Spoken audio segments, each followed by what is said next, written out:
One last big update for The Witcher 3 in 2025. Stay tuned for all the info. What's up guys, I'm Franky Boy on this channel covering everything regarding The Witcher 3. And as my eyes caught this, I could not believe what I was seeing. 10 years of The Witcher 3 and one more patch posted by the Witcher account themselves. We will introduce cross-platform mod support for PC, PlayStation 5 and Xbox Series X and S later this year. For the first time, creating, sharing and enjoying mods for The Witcher 3 Wild Hunt will be easier and more accessible than ever. So we now know later this year will be a patch and we will be able to then share all the mods that we maybe already created or new ones. So they created this FAQ page and we're gonna browse through it together because I can see a lot of questions popping up in your head already. And of course the community on the consoles will be so happy because all the time these mod upgrades or so were always just for PC players. Now it's for everybody, and that just makes sense because they released the REDkit, which is now like a native tool to create mods for The Witcher 3. And yeah, let's dive into it. So they state this again, it will be easy, it will be blah blah blah. So does downloading mods on PC, first FAQ question, Xbox or PlayStation cost money? No, it will not cost any money. So first thing is great. This question did not pop up in my mind because like mods are used to be free and that will be like a disaster. What platforms will get it? PC, Xbox Series S, X and S and PlayStation 5 as well. When will cross-platform mod support be available? So later this year. They don't want to specify on it. They're probably working on it and also like then gaining insights from the mods for The Witcher 4. So this just makes sense to release this and like have everybody as a free beta tester for potential maybe stories, etc. or features for The Witcher 3 because obviously CDPR themselves can create mods and then test how the community reacts to those. That might be an interesting tool as a game dev to like undercover test some features or I don't know. What is mod.io? This is a tool that will then like bring all the mods together, one platform for downloading and uploading the mods. I'm curious how the old school mods will work on this platform though, because they are already created. Do I need an account? You need to have an account, mod.io, and then link it to your CDPR account for a cross-platform mod support. Hey, that is great. Like then you can like maybe also have the mods on one PC and yet another. Since I'm working as a content creator, I have like a gaming PC in my office, but I have one at my home as well, etc. And yeah, it's sometimes a little bit tedious to get them on all the systems and yeah, I gotta keep track of what I'm using. So that's a great thing, of course. Can I still use other services like Nexus Mods, which I am using, or Steam Workshop? And yes, you must not use it, or you needn't use it. Yeah, let's say it that way. Mod.io is yet another platform, but it is of course if you want to have them on consoles, then you need to have the mod.io service, and that makes sense, of course. Will mods be available across PC, or all mods be available through all the systems? They say, yeah, many mods will be available across PC, Xbox and PlayStation. However, due to the specific content guidelines and selection criteria for each platform, it might not be possible to bring every uploaded mod on PC to console. I can totally see this. Yeah, of course, user guidelines, etc.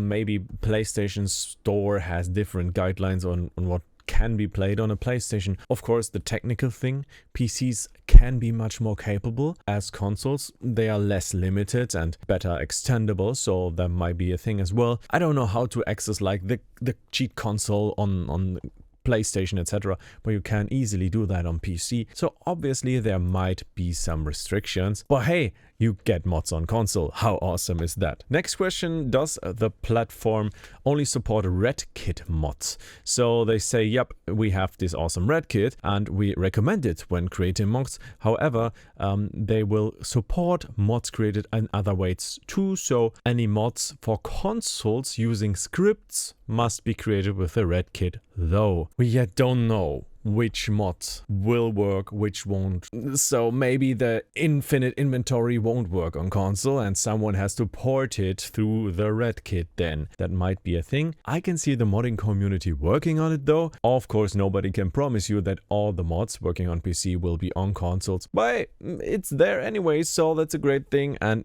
you can have mods, right? At this point, it's only possible for PC users to use the REDkit and then create mods. Yeah, I mean, game devs develop games on PC at this point and test them with test kits for the platform, for the other platforms. Obviously, the other way around, you can't do this on the Xbox and PlayStation, and yeah, you can simply upload it. Though, of course, you need to be careful when downloading it. Look at the votes of a certain mod, there might be viruses. And obviously they state again, yeah, if you create those mods with REDkit, they might be approved. Yeah, chances are pretty much higher, and that's a huge thing. I mean, CDPR created such a masterpiece back then in 2015, and The Witcher 3 has since then only been growing with all the updates. I mean, they already brought some mods natively into The Witcher 3 with the next gen upgrade and brought them to your own console. All these balancing things, ray tracing for the PS5 as well. I mean, on PS5 Pro, Witcher 3 looks best on console at this point, so that's also a good spot to get one now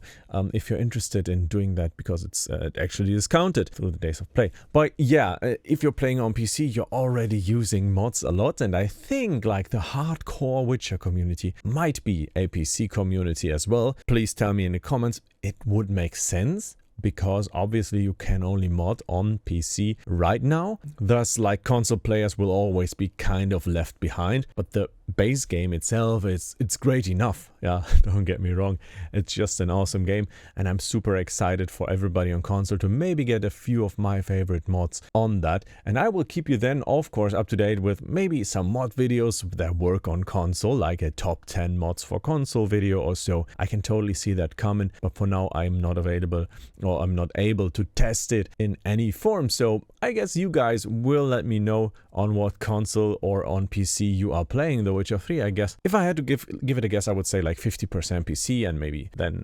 30% or 40% on PS5 and maybe 10% on Xbox, right? Normally it's like the most part of the player base is on PlayStation 5. But yeah, in this case, obviously the player base is gonna grow back on console with this update. Of course, there have to be mods created, so someone needs to create those mods available for console. But I guess this announcement will already like encourage the modding community to start creating some stuff, maybe also like texture updates, but this will of course mess with the performance. I can see like more content-wise stuff that of course might run on low FPS, because content will take, probably if it's bad optimized, a lot more of the graphical requirements of your console, but more like quality of life stuff, like maybe fast travel from anywhere or the infinite inventory. I'm not too certain about if that's a script-based one, because then it has to be ported to the console as well. Super curious about the future of The Witcher 3. Feel free to join me on this channel on this incredible and exciting journey. I'm super excited about that, and maybe we will see each other in the next or last video. Maybe check out this over here, and this is the last video I made, or that one that is recommended to you by YouTube itself. Thank you so much for sticking to the channel. Don't forget to subscribe if you want to stay up to date, and I will speak to you in the next one. Bye guys, it was your Franky Boy.